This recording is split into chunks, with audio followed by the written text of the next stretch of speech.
बिस्मिल्लाहिर्रहमानिर्रहीम। मुअज़्ज़ज़ व्यूअर्स, अस्सलाम वालेकुम रहमतुल्लाहि व बरकातुहू। आज हम ये देखेंगे कि कामयाबी की कीमत क्या है।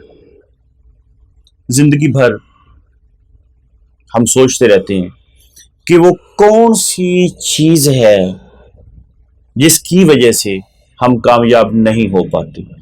तो सबसे पहली चीज़ ये है कि हम हकीकत का मुकाबला करने से गुरेज़ा होते हैं।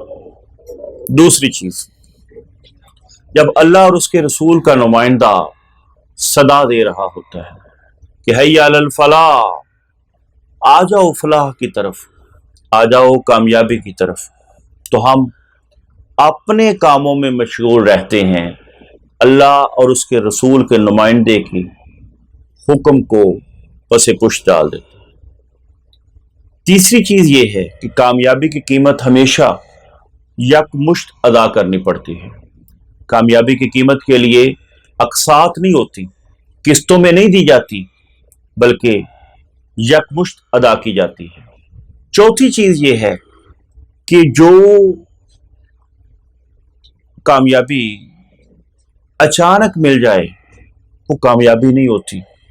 क्यों? इसलिए कि कामयाबी जहद मुसलसल का नाम है। अगर आप जहद मुसलसल के बगैर कामयाबी हासिल करते हैं तो इसका ये मतलब है कि वो कामयाबी नहीं बल्कि किसी और बला का नाम है। तो हमेशा बेटे कामयाब वही लोग होते हैं जो साल के शुरू में ही अपने निसाब की तरफ और अपने किताबों की तरफ और कोर्स की तरफ मुतवज्जे होते हैं। और इसके बाद मेहनत हमेशा दुरुस्त समत में होनी चाहिए।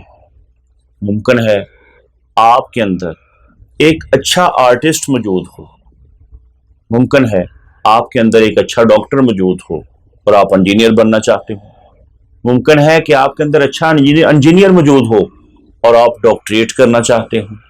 हमेशा सबसे पहली चीज़ बेटे ये है कि हमें अपने अंदर की दुनिया को सर्च करना होगा, ढूंढना होगा।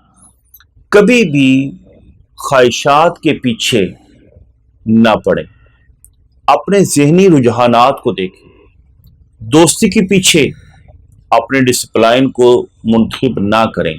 हमेशा आप अपने जहनी मिलान को देखकर फिर मुंतखब करें कि आप किस तरफ जाना चाहते हैं। तो अगर आप अच्छा जहनी मियार जांच कर परख कर फिर अपनी फील्ड को मुंतखब करते हैं तो यकीनी तौर पे फिर मुकाम ये मिलेगा कि खुदा बंदे से खुद पूछे, बता तेरी रज़ा क्या है। मगर उसके लिए जो पहली चीज़ है वो ये है कि हमें अपने अंदर की दुनिया को सर्च करना होगा।